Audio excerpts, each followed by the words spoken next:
अस्सलाम वालेकुम, आदाब दोस्तों। आप लोग देख रहे हैं मज बर्सन पैरेट। दोस्तों आज हम बात करेंगे कि बजीज को अगर एग बैंडिंग से बचाना है तो उसे क्या करना चाहिए।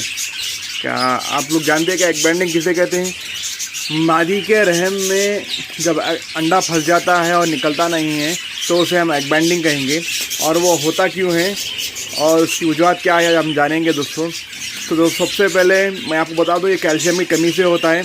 अगर मादी को भरपूर कैल्शियम ना मिले तो अंडे का ऊपर का खोल जो होता है वो सख्त नहीं होता है और वो चमड़े का बन जाता है। जब वो चमड़े का अंडा बन जाएगा तो उसे निकलने में बहुत तकलीफ़ होगी और एग बैंडिंग की तरह कन्वर्ट हो जाएगी।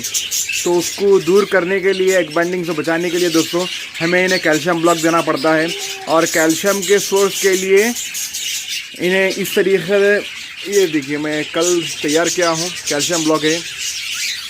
तो ये मैं कॉलोनी के हिसाब से मैंने बहुत बड़ा बनाया है और कुछ छोटे भी बनाए हैं। अगर किसी को चाहिए तो कहीं बोलिए मेरे को, इंशाल्लाह मैं उन्हें दे दूँगा। इन्हें बनाने का तरीका आसान होता है दोस्तों, आप खुद भी घर पे उसे तैयार कर सकते हैं। इसके लिए थोड़ा सा टाइम और थोड़ी सी टेक्निक होनी चाहिए दोस्तों। और इंशाल्लाह आज इसी पे हम बनाएंगे, यही हम बनाएंगे और इसी पर बात करेंगे। तो देर किस बात की दोस्तों, शुरू करते हैं वीडियो। तो वीडियो शुरू करने से पहले दोस्तों एक छोटी सी गुजारिश है आपसे कि अगर आप लोग मेरे चैनल पे नए हैं तो मेरे चैनल को सब्सक्राइब करें। और अगर वीडियो आपको पसंद आया तो लाइक कीजिए और अपने दोस्तों में शेयर भी कीजिए।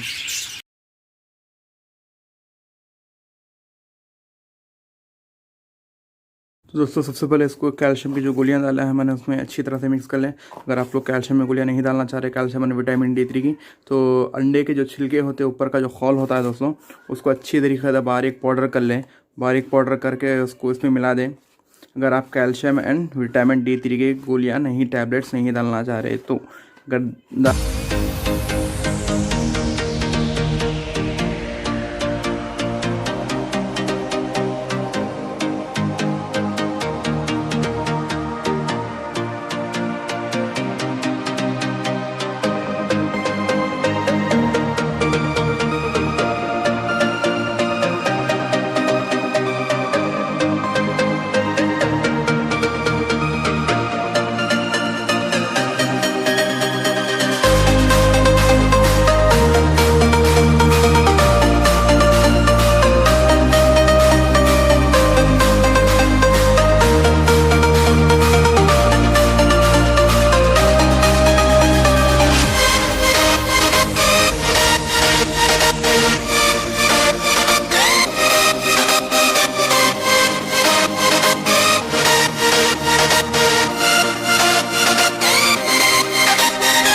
दोस्तों जब इसमें ये इस तरीके का महल बन जाए तो आप उसमें जैतून का तेल मिला दें।